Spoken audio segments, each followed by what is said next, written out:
महादेव ने भूतनाथ का रूप क्यों लिए? फिर माँ दुर्गा की सखियों क्यों भागने लगी? आइए जानते हैं। इस कथा में एक बार की बात है, माता दुर्गा अपनी सखियों के साथ पूजा कर रही थीं। उसी समय उनकी सखियां उनसे हंसते हुए बोली, हे सखी, तुम तो इतनी सुंदर हो कि यदि तुम पूजा न भी करो तब भी प्रभु महादेव तुम्हें अवश्य ही प्राप्त होंगे। यह सुनकर माता दुर्गा गंभीर स्वर में बोली, हे सखियों, ऐसा मत कहो। मैंने कठोर तपस्या और साधना के पश्चात ही अपने प्रिय स्वामी महादेव को प्राप्त किया है। तब सखियां उत्सुकतावश बोली, हे सखी, हमें भी बताओ कि तुमने कैसी तपस्या की जिससे हमें भी महादेव जैसे पति प्राप्त हो सके। सखियों की यह बात सुनकर माता दुर्गा हंस पड़ी और बोली, हे सखियों, तुम क्या कह रही हो? क्या तुम्हें इसका ज्ञान है? तुमने अभी तक मेरे स्वामी का वास्तविक स्वरूप देखा ही नहीं है। सखियां मुस्कुराते हुए बोली, हम भली भांति जानती हैं कि तुम्हारे स्वामी अत्यंत भोले हैं। वे अपने भक्तों पर असीम कृपा करते हैं, सभी के दुख दूर करते हैं और सबके आंसुओं को अपने हृदय से लगाते हैं। वे अत्यंत करुणामय और श्रेष्ठ हैं। तब माता दुर्गा बोली, अच्छा, मैं अपने स्वामी को यहाँ बुलाती हूँ, परंतु जब तुम उन्हें देखोगी तो संभव है कि तुम भयभीत हो जाओ। सभी सखियां बोली,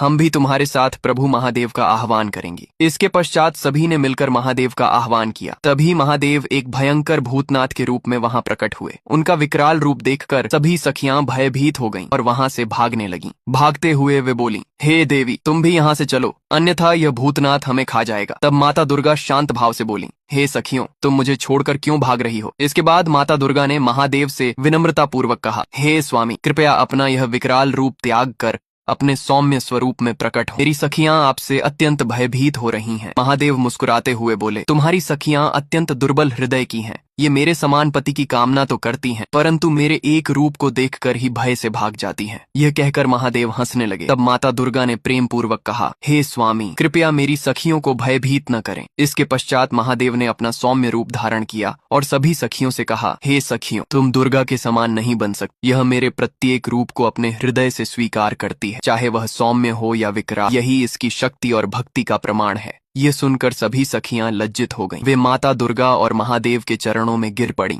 उनसे क्षमा मांगी और श्रद्धा सहित उन्हें प्रणाम किया। तभी माँ दुर्गा बोल रही हैं, इस कथा को देख रहे हैं, इसने मेरे महादेव के लिए लाइक और सब्सक्राइब नहीं किया है।